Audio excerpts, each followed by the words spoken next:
Guillaume Faury, bonjour. Bonjour Stéphanie. Tu es délégué général de l'ANFA, l'Association nationale pour la formation automobile. Tu es depuis 23 ans dans l'automobile, dont 20 ans chez Stellantis. Tu es un spécialiste des ressources humaines et de la formation. Peux-tu nous retracer en quelques mots ton parcours? Alors oui, je suis un pur produit automobile et j'y suis si bien que j'en ai jamais changé. Donc j'ai commencé en 2001, donc ça fait déjà un petit moment, en filiale commerciale chez Peugeot à Lyon où je m'occupais du management de la qualité, notamment des réclamations clients. Donc c'était très très intéressant parce qu'on voit plein de cas de figure. C'est une vision transverse de l'entreprise. Et après, j'ai évolué en fait dans des fonctions ressources humaines, à la fois en responsabilité régionale, en Normandie, en Hauts-de-France. J'ai ensuite occupé des fonctions de recrutement, relations écoles, France et Europe. Donc ça, c'était extrêmement intéressant de voir les systèmes éducatifs étrangers, Ah les oui. problématiques de recrutement qui peuvent exister et qui sont les mêmes partout en Europe, c'est une certitude. Et le dernier poste que j'ai pu occuper chez Stellantis, c'était directeur des ressources humaines pour toutes les activités retail, donc avec un très beau périmètre de 5000 personnes où j'ai énormément appris de tout le monde, des collaborateurs, de mes managers. Et j'ai souhaité à un moment aller un peu plus vers le bien commun et puis trouver ce monde de la formation et finalement de faire bénéficier peut-être de mon expérience aussi les équipes ici de la NFA mais de la branche pour faire en sorte qu'on travaille le mieux ensemble tous au service de ces jeunes qui nous rejoignent et de l'emploi dans la filière. Alors, tu es depuis 3 ans à l'ANFA. Qu'est-ce que l'ANFA? Donc la NFA, c'est l'Association nationale pour la formation automobile. En fait, c'est un organisme qui est en charge, si on devait résumer, de veiller à ce que finalement les compétences des salariés, notamment des jeunes personnes qui arrivent dans les entreprises, soient au niveau attendu par les entreprises sur les nouveaux enjeux, notamment technologiques. Donc on doit veiller en fait finalement au savoir-faire, au savoir-être aussi, mais en tout cas, vraiment s'assurer qu'aujourd'hui, un jeune qui arrive en entreprise ait vraiment les connaissances et les attendus sur tout ce qu'il doit réaliser. Ça va des interventions techniques, mais également tout ce qu'on peut attendre au niveau commercial et avec l'intégration des nouvelles technologies, je pense notamment au digital. Donc en gros, c'est ça. Et pour servir ce but-là, on est structuré en plusieurs services. Donc on a un observatoire qui va être chargé en fait d'observer toutes les tendances, on va dire économiques, mais également de ressources humaines du secteur. Donc je pense notamment au taux de féminisation, est-ce qu'on en parlera peut-être, mais en tout cas comment on intègre plus de jeunes filles dans nos métiers, parce qu'on en a besoin. Comment on gère notre pyramide des âges également, comment on prévoit tous les départs en retraite à l'avenir. Donc tout ça, c'est l'observatoire qui a en charge ça chez nous. Euh, Quand on observe, derrière, après, on en tire des conclusions. Donc on met aussi en œuvre finalement les enseignements de ces observations dans les diplômes qu'on crée, puisqu'en fait l'ANFA en fait crée des diplômes, crée des titres en Qui sont fait, reconnus qui sont reconnus de- tout à fait au niveau au niveau national? au niveau national. Donc ça donne un niveau comme dans l'éducation nationale, hein. Donc on a tout type de niveau et on va dire, on gère. Alors il y a sur le papier il y a une centaine de titres, mais il y en a une vingtaine qui vivent vraiment et qui sont en gros des fers de lance. Je pense notamment au titre affinité professionnelle vendeur automobile, qui est de loin en fait le diplôme, la certification la plus répandue chez nous. Donc tous ces diplômes-là, en fait, il faut les actualiser de manière régulière. Donc s'assurer que les compétences qu'on met dedans Correspondent à la demande? correspondent à la demande. Donc c'est notre travail, c'est un travail qu'on fait de manière paritaire en fait, donc avec les patrons et les salariés aussi. Donc c'est nous qui organisons ça. Et donc on a un service qui fait ça. Une fois qu'on fait ça, qu'on crée des nouveaux référentiels, qu'on détermine que les nouvelles compétences, et bien comment on accompagne les établissements, les organismes de formation pour le faire? On a un service aussi qui fait ça et qui va accompagner tant dans la formation de formateurs, mais également sur les investissements matériels qui peuvent en découler. Je pense notamment sur l'électrique, sur la batterie. Ça veut dire des investissements particuliers pour avoir des ateliers dédiés. Et c'est là où aussi on intervient sur des achats de véhicules, sur des achats de cabines de peinture. On est sur quelque part des activités qui sont assez onéreuses pour un organisme de formation quand on veut former des jeunes dans notre branche, parce que ça veut dire du matériel, des choses assez chères. Donc on a vocation aussi à accompagner à ce niveau-là. Alors, j'ai bien compris que la NFA met en place des certifications. Est-ce que la NFA organise également des examens? Tout à fait. On a un service dédié qui se charge d'organiser tous les jurys d'examen. C'est à peu près 600 examens qui sont organisés jury chaque année pour 5000 personnes qui sont diplômées à la fin. Donc c'est un très gros poste chez nous d'activité. Et en complément, je citerai deux autres services au sein de la NFA assez rapidement. Donc on a un service qui est en charge de la promotion des métiers, de la communication, donc toute notre présence sur les salons, notre présence sur les écrans, sur le digital, peut-être qu'on y reviendra. Et également, pour faire fonctionner tout ça, il faut des équipes sur le terrain. Et on a 16 personnes qui sont réparties dans nos régions en France et qui sont vraiment chargées finalement de déployer et de faire vivre finalement toute la politique de formation de la branche au plus près de la réalité des territoires. Donc, la NFA, c'est un peu l'éducation nationale de l'automobile. On peut dire ça. Vous organisez les programmes, les En, en certifications tout et cas, on est le certificateur et on est le régulateur finalement sur tout le territoire de s'assurer qu'on ait le moins possible de déserts, pas médicaux, mais de déserts en matière scolaire et en tout cas sur nos formations, pour qu'on ait vraiment les entreprises puissent avoir dans leur périmètre des jeunes finalement formés et disponibles. Alors, est-ce que vous travaillez en collaboration justement avec l'éducation nationale? Je pense à des établissements comme le GARAC ou l'ESTACA. Est-ce que vous travaillez avec eux pour mettre en place des programmes qui collent en fait aux besoins du secteur? Alors en fait, on travaille avec eux quand on a besoin de tester, comment dire, de voir la pertinence de développer certaines formations, évidemment. Mais on travaille plus étroitement avec l'éducation nationale sur lesquelles en fait on a notamment œuvré sur toute la refonte de leur diplôme de la filière de maintenance il y a 2 ans maintenant, bientôt. Donc c'est un travail vraiment main dans la main avec à la fois les professionnels évidemment, mais aussi les organismes de formation tels que le GARAC, tels que Mobipolis. Alors, tu m'as dit que vous faites la promotion en fait des métiers de l'automobile. Alors, l'automobile est quand même un secteur en ce moment en pleine transformation, qui connaît de grosses difficultés, pas une semaine sans que l'on entende parler de licenciement.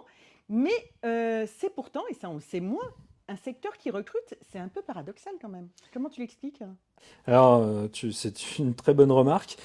C'est pourquoi on essaye d'intervenir le plus possible. En fait, on l'explique que aujourd'hui, il y a ce discours ambiant qui est très pessimiste en fait sur le secteur automobile. Mais si on regarde objectivement, ça touche surtout l'industrie, l'amont de la filière, avec des implantations finalement industrielles qui ont disparu, en tout cas qui ont fortement décru en France.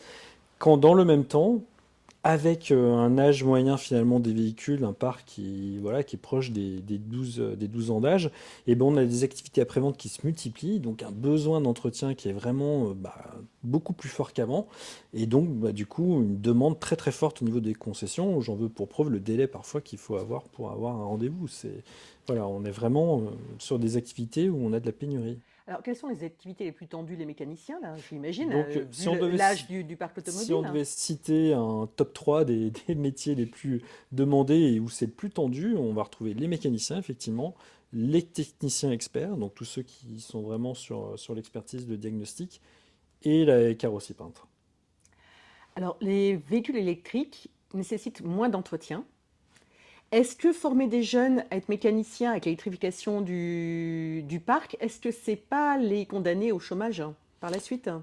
Pas du tout. En fait, en tout cas à l'heure actuelle et pour quelques années, notre objectif c'est de les former aux deux technologies.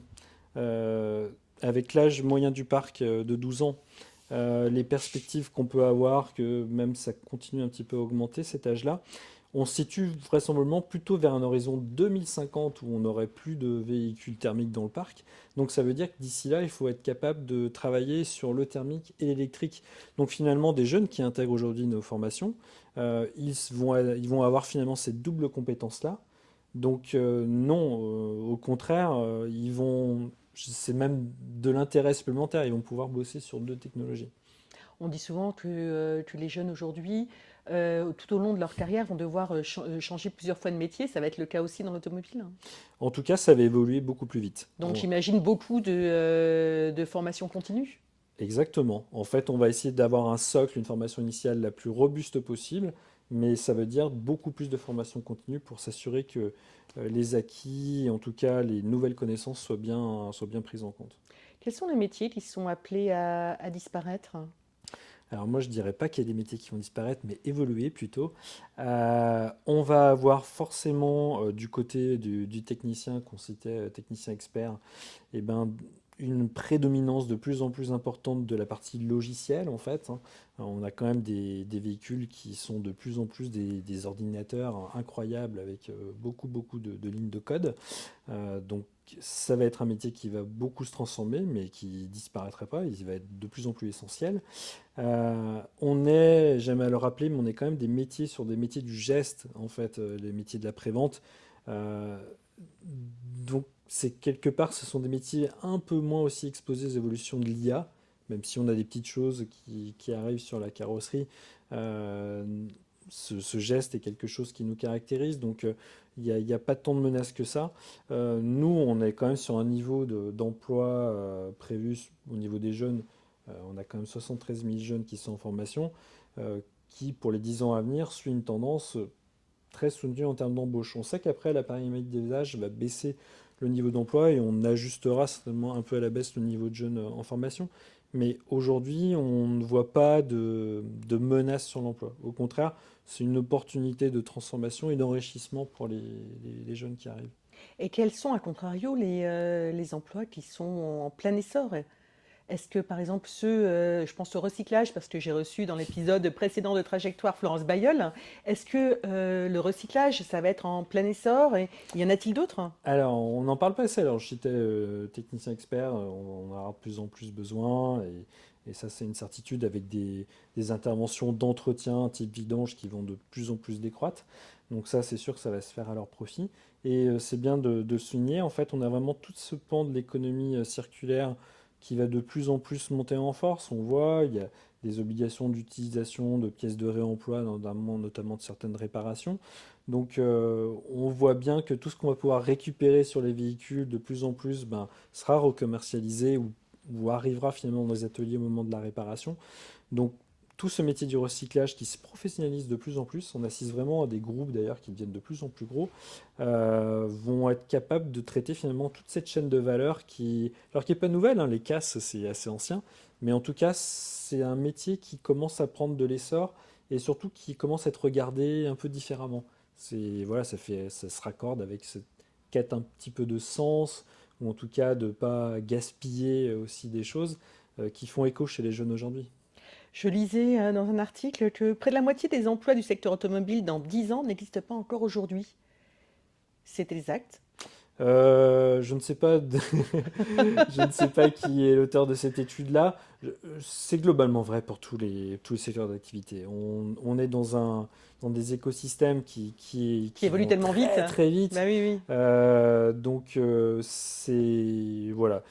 On n'a pas forcément cette perception-là, mais on peut par extension se dire que des nouveaux métiers, je pense notamment à, on l'assiste un petit peu dans la prévente, ça, les vidéos checkers notamment, c'est ces personnes qui font le tour du véhicule avec une vidéo pour expliquer un devis, pour déclencher une vente parfois supplémentaire. Bon, il y a 5 6 ans, ça n'existait absolument pas, donc on peut imaginer que ça devient des jobs à part entière. Donc oui, ils existent certainement pas encore, tous ces jobs-là. Alors on vient de le voir, effectivement l'automobile recrute, mais on ne le sait pas encore suffisamment.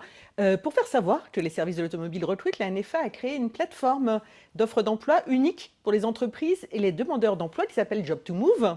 Il y a plus de 7300 annonces sur ce site, mais ça n'existait pas. Non, en fait, ça existait, mais de manière très dispersée. Puisqu'en fait, au sein de la filière, hein, aval des services automobiles, il y avait plusieurs sites emploi, ça paraît fou comme ça, mais plusieurs sites emploi en fait qui existaient. Donc, un géré par l'UNEFA, un autre par un autre organisme, un autre pour tout ce qui était deux roues. Donc, il y a vraiment eu un souhait des partenaires sociaux de réunir tout ça au sein d'un seul et même site, géré par la NFA, mais sous une marque blanche, parce que c'est Job to Move, hein, on ne met pas du tout en avant la NFA. On va dire le grand public, quelque part, il n'en a rien à faire. Ce qui compte, c'est qu'il voit, qu'il sache de quoi on parle et qu'il voit les jobs qui sont disponibles. Donc voilà, ça n'existait pas sous cette forme-là.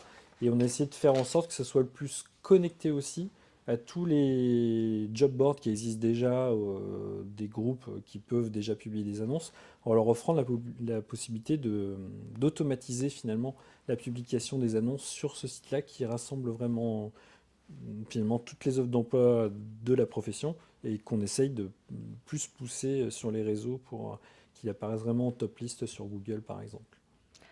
Alors, il y a un sujet qui me tient à cœur, c'est celui de l'apprentissage. Oui. C'est vraiment une formation à revaloriser parce que alors, depuis 81 et Mitterrand, où il fallait 80% d'une classe d'âge qui était bachelier, on n'a que des problèmes de, de chômage. Et en fait, l'apprentissage, bah, c'était devenu la punition des mauvais élèves, la punition, la menace Mm. pour ceux qui ne travaillent pas suffisamment au collège. Est-ce il faut changer tout ce mindset? Alors, c'est malheureusement quelque chose qui est long à changer dans l'état d'esprit des personnes, et notamment, je pense, des parents. C'est pour ça qu'on essaye de beaucoup travailler aussi cette cible-là, parce que quelque part, l'envie du jeune, c'est une chose, mais il faut déjà qu'il ait des parents qui soient supportifs. Donc nous, on essaye de montrer que c'est un secteur d'emploi qui a des débouchés. Bien sûr qu'on croit en l'apprentissage, hein, c'est 40 000 jeunes qui sont en apprentissage sur les 73 000 que je te citais tout à l'heure. Donc c'est quand même assez conséquent parce que c'est plus de 50% des effectifs. Et pour nous, c'est assez naturel parce que ce sont des métiers du geste. C'est du coup des métiers qui s'apprennent avec un tuteur, avec un maître d'apprentissage qui va enseigner bah, voilà, les différents cas, la manière dont voilà, on se place, une notion d'ergonomie aussi hein, quand on intervient sur un véhicule. Donc c'est vraiment l'apprentissage qui apporte ça et nous on se bat justement avec notre service de promotion des métiers pour casser un peu les codes et montrer qu'il y a des belles réussites dans ce secteur d'activité et d'essayer d'embarquer le plus les parents et qu'ils ne voient pas ça comme un échec pour leur enfant d'aller dans des filières techniques. Mais ça, c'est une problématique très française. On valorise vraiment énormément le parcours des études supérieures, de l'université en général. Et finalement, les filières professionnelles, euh, à contrario de ce qu'on peut voir justement, je trouve, dans l'Europe de l'Est, je pense notamment à l'Autriche, Ah, à même en l'Allemagne, Allemagne, tout à fait, parce il y les a des passerelles en Pays-Bas. fait, oui. Les Pays-Bas, il y a des passerelles à tout moment pour revenir d'un univers à Tout à l'autre. fait. Euh, Des apprentis qui deviennent ingénieurs par la suite. voilà, et en France, on catégorise un maximum les choses et on essaye de se battre voilà, contre ça à notre niveau. Alors que c'est la voie royale pour trouver un emploi Bah, derrière. c'est le passeport pour l'emploi, clairement. Alors Guillaume, le secteur automobile est encore majoritairement masculin. Quel est le pourcentage de femmes actives dans le secteur? Ah, malheureusement, on est autour de 21%, donc c'est relativement faible. Surtout si on imagine qu'évidemment, là, on a le plus finalement de personnel féminin, ce sont soit dans les activités de vente ou alors les activités administratives. Donc c'est très inégalement en plus réparti ce pourcentage.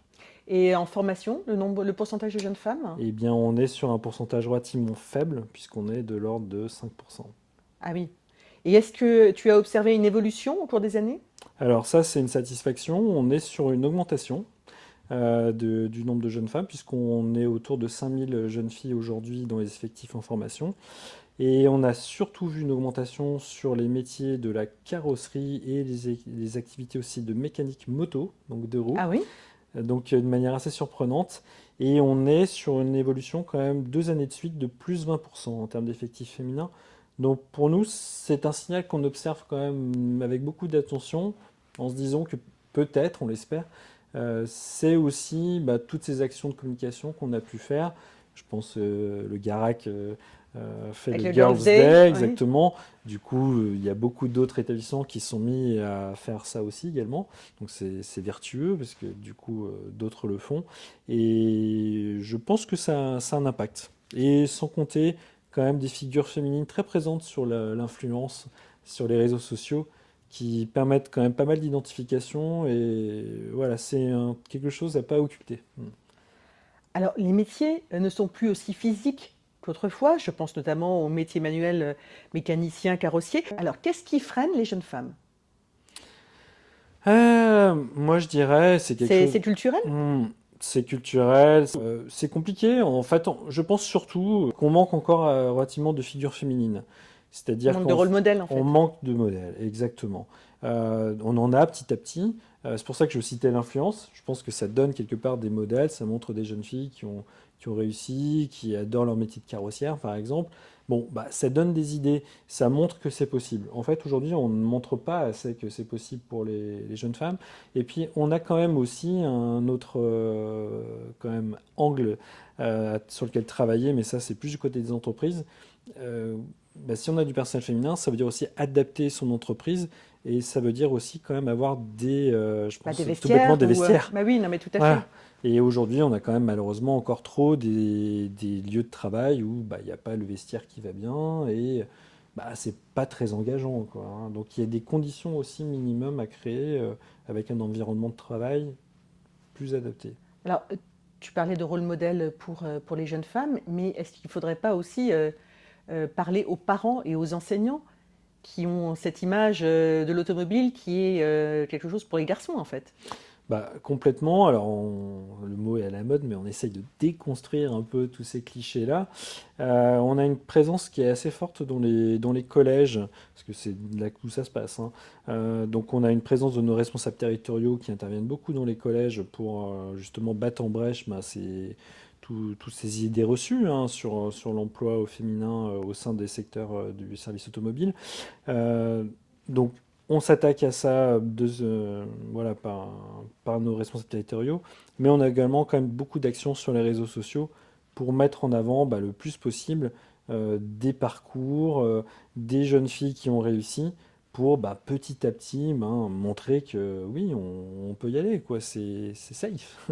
Alors, est-ce que c'est pas aussi générationnel, hein, ce frein, en se disant oui, bah, l'automobile c'est has-been, l'automobile ça pollue, enfin bon, tous ces clichés qu'on Alors, entend. ouais, complètement. Alors, on doit lutter un peu contre ça parce qu'effectivement, avec tout le car bashing qu'il y a pu avoir, on a l'image du métier sale, quelque part du garagiste qui va vous enfumer entre guillemets. Enfin, c'est vrai, il y a quelque part ces représentations-là. Donc nous, on combat tout ça. En fait, nous, ce qu'on veut donner comme contre-exemple, c'est que ce sont des métiers au contraire de proximité, des métiers qui ont du sens, parce que finalement on s'occupe de la mobilité, de prendre soin de la mobilité des gens, donc que ce soit du deux roues ou du quatre roues, et ça a un impact, parce que la voiture, la mobilité, c'est au quotidien dans des millions de Français, et quelque part bah, d'être la personne qui en prend soin, qui permet bah, à la personne de continuer son chemin voilà, en maintenant son véhicule, bah, c'est quelque chose d'assez noble et c'est quelque chose de proximité parce que c'est aussi une de nos forces, c'est que nos métiers sont représentés partout sur le territoire. Et souvent, le garage, c'est quand même un des derniers commerces de proximité qui peut exister dans un village ou en tout cas une petite ville. Donc, c'est vraiment des emplois importants qui ont du sens. Et aujourd'hui, on sait aussi que l'environnement, c'est important pour les jeunes, mais la notion de sens, de l'utilité de ce pourquoi je travaille l'est aussi. Tout Donc à on fait. essaye de mettre en avant ça. Alors, est-ce que la transformation du secteur, la part grandissante des nouvelles technologies, comme on parlait tout à l'heure des logiciels embarqués, par exemple, va créer des opportunités pour les jeunes femmes? Alors complètement, parce que je pense que ça peut lever certains freins, parce que justement pour des jeunes filles qui auraient voilà, des a priori sur le côté, quelque part, travail un peu basique, salissant, pas très, voilà, peut-être pas très intéressant physique, c'est intéressant de se dire, bah oui, c'est système embarqué, d'évoluer sur des postes de technicien expert, comme je le disais tout à l'heure, ça peut donner de l'intérêt. Après, pour ça, quand même, il faudrait qu'aussi que toute la filière technologique, et notamment d'ingénierie en France, accueille plus de filles qu'elle ne l'accueille Oui, mais alors aujourd'hui. tout ça se joue au collège au moment de C'est- l'orientation. ça se joue très très tôt. Donc on a des partenariats avec notamment avec le NICEP pour justement essayer de faire en sorte qu'on entende parler de nous le plus tôt possible. Alors, on parle beaucoup d'attirer les jeunes femmes. Est-ce que la mixité, tu la considères comme un levier de performance? Ah, c'est complètement un levier de performance. Déjà de manière complètement pragmatique, ne pas intégrer plus de femmes dans nos métiers, bah, c'est de se priver de la moitié de la population française, j'allais dire, parce qu'aujourd'hui, bah, finalement, on n'a que jamais 22% de femmes dans nos affaires. Donc c'est voilà, se priver d'un potentiel de main-d'œuvre, déjà d'une part. Et par ailleurs, on le sait, hein, toutes les études le prouvent, c'est qu'à partir de 30% finalement d'une représentation qu'on commence à avoir de l'influence dans une structure. Et en fait, aujourd'hui, on peut considérer qu'il n'y a pas encore assez de femmes dans nos métiers pour que justement ces métiers se transforment et qu'on voit émerger plus de dirigeantes. On a quelques exemples, mais euh, donc c'est certain, on n'a pas encore atteint un seuil assez important pour que les leviers se mettent en route. Donc oui, c'est un levier. Si tu avais un message à adresser aux jeunes Ouais, femmes oui. et aux jeunes hommes pour Oui. leur donner envie de rejoindre l'automobile, quel serait-il? Euh, je dirais qu'il faut pas hésiter à nous rejoindre. Le métier, l'univers vraiment automobile a changé. Il est beaucoup plus bienveillant par rapport à des candidatures féminines ou même de jeunes personnes, hein. Donc tout le monde est bienvenu. C'est rejoindre en fait une filière qui a besoin d'elle et d'eux en général, euh, et qui va participer en fait à sa transformation. Donc c'est quelque chose d'assez intéressant puisqu'en fait on est sur une pente ascendante où on est en train de changer beaucoup de choses. Donc je dirais que c'est sympa de faire partie de cette aventure-là et de venir finalement jouer le rôle de modèle pour plein de jeunes filles par la suite qui voudront aussi aller dans ces métiers du service, de la clientèle. Tu es très engagé dans l'association Wave, les ailes de l'auto. En quoi considères-tu l'action de Wave comme importante? Eh bien pour moi c'est une action très importante parce qu'on voit que pour faire bouger les choses, il faut investir beaucoup de temps. Euh, et toutes les organisations n'en ont pas forcément. Et d'avoir en fait une organisation, une association qui est vraiment dédiée à ce sujet-là, qui justement fait en sorte de finalement chaque année de d'élire des rôles modèles avec les prix de femmes de l'année, c'est vraiment quelque chose d'important parce que ça montre que c'est possible, ça montre des histoires de réussite au féminin. Et pour moi, c'est très important qu'on puisse s'associer, continuer à essayer de développer un maximum les actions de Wave. Et on est très heureux à la NFA de pouvoir participer d'une manière que ce soit, à toutes les actions qui sont faites et qui sont nombreuses, notamment en région. Merci Guillaume. Merci.